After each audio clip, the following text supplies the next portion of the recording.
There's a couple ways I want to think about this. One, the partners that we do ministry with.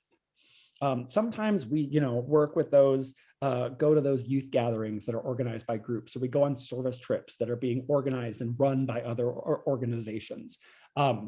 You want to make sure that these partners that you work with, that your young people are also partnering with, are also affirming in the same way that you are. And you can do that by asking some questions.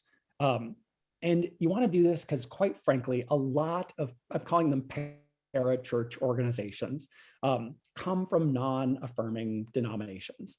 A lot of their business comes from evangelical churches, a lot of places that have an anti-LGBTQ culture or policy or theology. And it's important to know that. And I'm not saying not work with them, but I will say you do want to ask questions, because whatever thing you do with the gathering that's organized by someone else or the service project or whatever, is an extension of the ministry that you're doing. And you want to make sure that the places you're working with also match with your values. And so you've got to ask these very detailed questions. Some of these questions can include things like, what is your sleeping arrangements like? How would you end up treating someone who tells you that they're gay or that they're transgender or that they're bisexual? What kind of work roles do you give people? Are they divided up kind of by gender, where boys are doing construction projects and girls are reading to toddlers? How do you do forms that recognize and talk about the parents? What kind of teaching or theology infuses things like debriefs or Bible studies or devotions or worship? Who are the speakers that you have speaking at your gathering? And all these questions really ladder up to, will LGBTQ youth feel safe and be safe participating in your program, right? What's their experience going to be like? And are they going to end up not feeling safe in this community? You might get a non-specific response like a "we welcome everybody." That's why those detailed questions are incredibly important, because you want to know what the actual experience is going to be. Welcome often means you can sign up, right?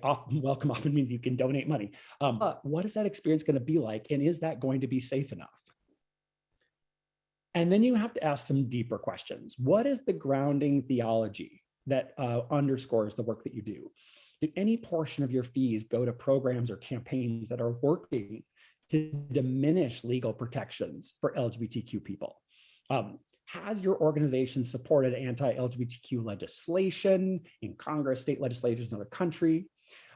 Any of your organization's leaders or staff or board been associated with high anti-LGBTQ organizations? And then on the flip side, do you have LGBTQ staff, right? Do you have anyone who's working with you? These things are also helpful.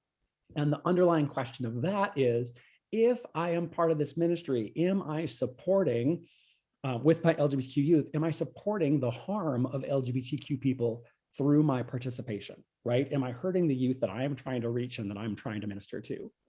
These are not easy questions to ask.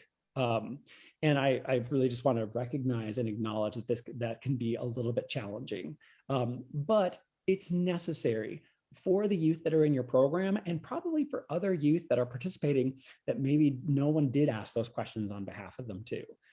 Youth, if they feel connected with a community, they want to be a part of it. And when they hit those barriers to welcome, that can actually be incredibly detrimental for their faith, for their identity, and realizing that they don't have that level of support.